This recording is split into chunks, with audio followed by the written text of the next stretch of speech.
Hey guys, welcome back to my channel. You were here with Adam, and welcome back to another video this October.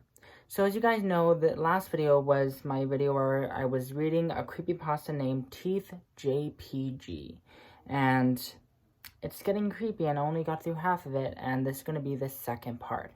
Yes, today's video I will be reading the rest of the story, and there's still like half of it to go, so... If you're new to this channel, hi, I'm Adam. I make all sorts of videos, but if you're new to this video, if you're like this is the first video you've ever seen of mine, I recommend you hit the subscribe button. But besides that, I'd recommend watching the first part first, because the story won't make any sense to you if you haven't heard the first half of the story, because, you know, I got through half of it last video. But if you don't want to, that's perfectly fine. You might just be confused on what happened. But if you already read this story and you just want to watch this part, then go right ahead, because... So if you want to stick around and read the second part of this story with me, then keep on watching.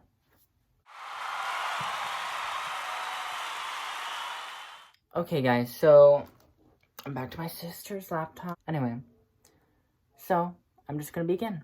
And I'm going to try to keep my head up. I'm projecting this way, like, keep my back straight, because I know that through the half of the video, I was just like, you know, so I'm going to try to remember to keep my posture high and whatnot. So, let's begin. And I was like, I'm probably not going to remember where I left off, but I edited my video, so I remember. So let's just start where we left off. I then realized something. It taken me a moment to realize it before I spoke. You just said she left her phone here last night, right? How the hell did you know that? I could see Josh's eyes light up. He just realized the same thing I did. How on earth did Daniel know she'd left her phone behind unless they went somewhere? We already acknowledged the fact that Lily never leaves her phone anywhere, so how on earth did he know she had left it behind?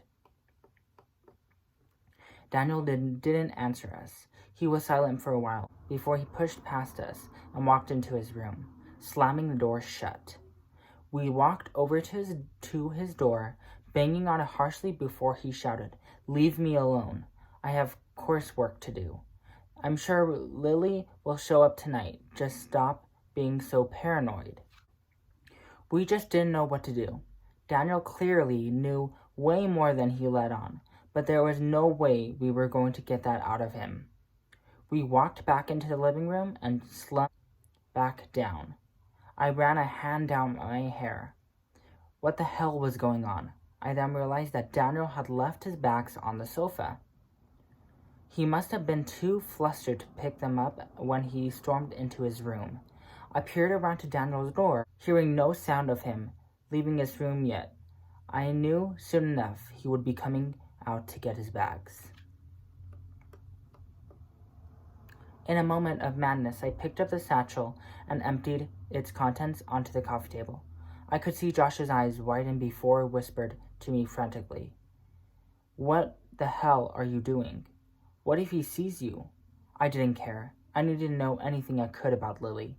She was a roommate, but also a best friend. I couldn't just leave this to solve itself. I pushed through documents and came across what looked like a ticket. I crumpled it up and pushed it into my pocket. Then I found a zip-up document bag. I pushed it into Josh's hands and told him to go hide it.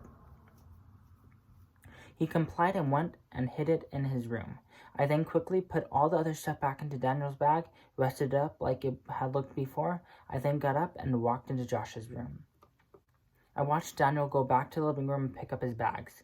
Before he walked into his room again, Josh grabbed the zip-up file from under his pillow as we both sat down on his bed. We didn't say anything. We just read the front cover of the file.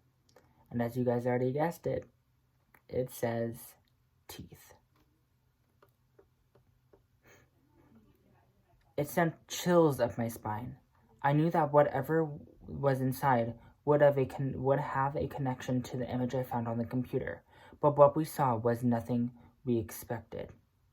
It was a series of photographs. The first photo was a picture of what looked like an abandoned room of sorts.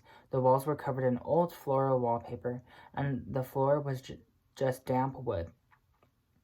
It looked like it hadn't been used in years. Then the next photos were just pictures of tools and plastic tools. We then noticed the tools were linked to dentistry. Like needles and drills. It was pretty creepy. But it was the next photos that made us both drain of color. It was just photos of Lily smiling. We flipped through every single photo of Lily, and in each one, she had her big toothy smile, such a sweet smile. One of her most distinct features was her large front tooth, just her left one. We always found it cute, but now it was no laughing matter. We noticed on the back of the photographs were labels, and each tooth on each photo was marked. There were notes on the photos that said things like remove or replace. It knocked Josh sick, and I was terrified now than ever. We knew that we couldn't confront Daniel about these photos. It would get us nowhere. We just sat in silence for a long time, staring at the photos with disbelief. I then remembered the ticket I found and stuck it in my pocket. I reached into my pocket and, with a shaky hand, and pulled it out, bringing to my vision, it read, Group Ticket 2, Location, Station Road, Time, Date, 28/09/2011, 11:34 p.m. We both looked at each other with a firm gaze. That was just yesterday evening. We knew exactly what we had to do now. We had to find where Lily was. We never saw Daniel for the rest of the evening, and Josh had become incredibly paranoid. He asked if he could sleep in my room tonight. Although it was a bit awkward, I didn't mind. He was scared real bad, so I didn't want to leave him alone like that. When Josh was sleeping, I printed off the disturbing image for referencing. Then I had spent most of the night planning for the next day. I had already emailed our lecturers letting them know we weren't going to show up because we felt sick, and I checked how far away Station Road was. To my surprise, it was only an hour's drive away. So I figured we could take Josh's car up to the station road and figure out the location where Daniel and Lily have been from there. The whole time I kept staring at the Teeth.jpg image. A horrible thought crept into my mind. I didn't want to think about it, but it could have been a possibility. Was the person in the picture Lily? Every time I thought about it, I'd shake it off, telling myself it was just paranoid. It would all add up. The timing, the photographs, it would all make sense. I didn't want to believe it, and certainly wasn't going to until we found Lily. The next morning, myself and Josh got up at around 6 a.m. We wanted to be out of the dorm before Daniel woke up, and we made sure to lock our own doors. We also decided to take Lily's phone with us. We didn't want to leave anything behind that would indicate that we were suspicious. We left the dorm and got into Josh's car. Had bought a long and small bag full of different things, such as photographs, a flashlight, a camera, a notepad with a pen. We loaded ourselves into the car and made our way towards Station Road. We were able to pinpoint it with my mobile GPS. When we got there, we found that we were in a rather abandoned-looking area of town. The place was particularly deserted. All we could see were tall, crumbling buildings and little empty houses. We taken out the photo of the room and began to walk up to each little house. We pressed our faces to the glass to see if we could make out the floral wallpaper, like the room in the photograph. We spent a good few hours doing this. Nothing. We were getting pretty angry at this point. We just wanted to get Lily back. Josh got so angry that he walked up to one of the house walls, kicking it harshly as he shouted from the top of his lungs, Daniel, you sick beep. Can't say that word. Just as he kicked the wall one last time, we noticed the wall began to tear, like a paper. Josh looked down at his foot and realized he had torn what looked like a piece of painted paper away from the stone wall. He then began to rip away the remaining pieces of paper only to reveal what looked like an outdoor basement.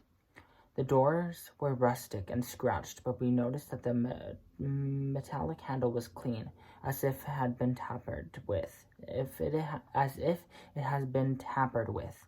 Josh looked over his shoulder to me, and I gave him a nod. I quickly took a photo of the layout of this basement-like thing. Josh then walked down to the doors and gave them a push, and to both of our surprise, the doors were simply blocked by a plank of wood, which Josh was able to push away with ease. We then pushed open the door slowly and cautiously. Who knows what could be in there? It was obviously hidden for some reason. If only we knew what was coming, perhaps it would have saved us both from throwing up. As we stepped inside, we were met with a rancid odor. Neither of us knew what the smell was, but we know it made us both feel instantly sick. Josh gagged and coughed, covering his face with his shirt. I swallowed back vomit as I continued to walk. I pulled out a flashlight and shined it into the pitch-black stone room. I continued to walk, and we heard nothing. As we walked further into the room, the smell only thickened. It was getting so bad that Josh threw up behind me. He quickly composed himself, stumbling back upright before we continued. As I looked around the room, my eyes met with something on the floor that made me heart race, and the flashlight dropped from my grasp. It was Lily's knitted sweater. It was a sweater she always wore when we went out for pizza or to go bowling. It was the same gray sweater with the same little torn threads on her sleeves, where she would chew on it. I could see Josh from the corner of my eye, his eyes just as wide as mine, as all the last of color drained from his face. I picked up the sweater slowly, holding it up in front of me, when I noticed there was a large and thick blood stain soaking all the way through the jumper. It started thick from the collar and became thinner as it went down the sweater. I was now the one to throw up. I collapsed onto my knees, puking heavily. I didn't know what to do. I didn't even want to think. I soon maintained myself and stood up again. I holding the flashlight as I put the sweater in my bag. Though through blurred, teary eyes, I pressed on. I found nothing from where I was standing, and I heard a small light switch flicker on from behind me as a red light filled the corner of the room, and then I heard him. Josh screamed louder than anyone I had ever heard before. My stomach was in knots as I shined my light to where he was standing. He was standing over a large black table. I watched him just stand there in complete terror as if he was frozen. I could only imagine what he was looking at, and I truly wished I left it to my imagination. I walked over to his side. There I laid my eyes on the sight before me. It was Lily. She was strapped down onto the table wearing nothing but her jeans. Her body was covered in thick layers of tape, leaving her strapped down.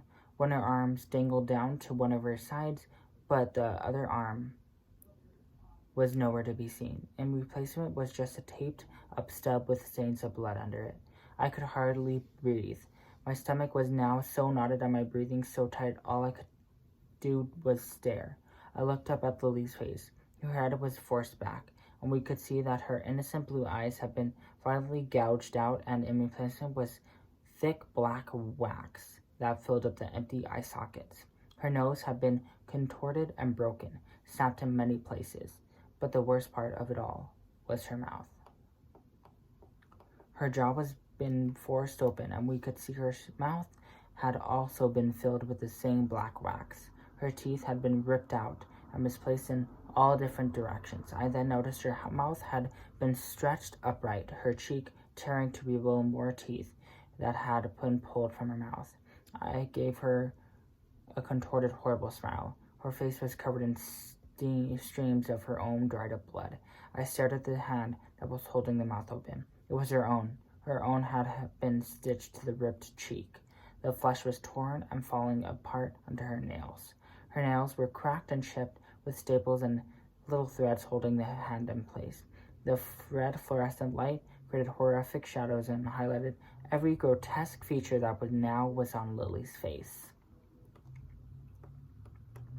I silently and numbly pulled out the picture of Teeth.jpg and stared at it, then back to the real thing. They were identical. Josh brought a shaky hand over Lily's cheek before he collapsed by the side of the table. I could hear him sobbing horrendously by her side before he passed out beside me. I too felt like I was on the brink of collapsing, but something caught my attention. I could feel the presence of someone else coming into the room, but I already knew who it was, and I know now There was nothing we could do about it. I heard the door slam shut, and a plank of wood being placed over the door. I heard the sound of footsteps. I heard them inch closer and closer until I could feel their presence behind me. I knew he was there, and I knew that there was no way out. I heard their voice speak very faintly behind me. I'm sorry you had to find out this way, but it's okay. It's all for the sake of art. But that wasn't what made me collapse. I knew well enough from here that my fate was sealed, but after he finished speaking, I heard one more tiny sound that made my heart both ache, and my tears only streamed farther down my numb cheeks. Before my vision faded away from me, and my hand slipped away from the table, I could hear Lily choking. Okay guys, so that's the end of Teeth.jpg.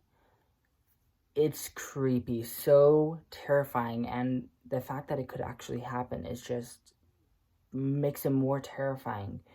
And the fact that I'll be going into college next year does not help. And I should not have read this story because it just creeps me out. Oh, so I know if I do go into college with dorms and if I get a roommate that is planning to be a dentist, I'm out of there. No way, Jose. I'm out of there. Anyway, I hope you guys liked this story. I personally thought it was really creepy. I mean, you may have been like, oh, that's just a story. That's not even creepy. I mean, but we all perceive creepy differently. Anyway, if you like this video, give it a thumbs up. Even if you don't, still give it a thumbs up. Why not? Anyway, turn your bell notification on to get notified whenever I upload. Remember, this whole October, I'll be posting every day, Monday through Friday. Weekends, I'm not going to be posting. Those are just my planning days and my recording days. Although even though I record like the day before, but still, I could still record if I wanted to. Make sure to subscribe to my channel. That would mean so much to me if you subscribe and just join my family. I have not figured out a name for my family yet. Okay. We could be like the Adamians, like cross between Adam and the Minions, you know. You guys are my minions, you know. You see me? I don't think you see me. Anyway, comment any other video idea you would like to see me do. I'm up for anything. Especially creepy ideas. I would love doing that. Anyway, I'll see you guys tomorrow.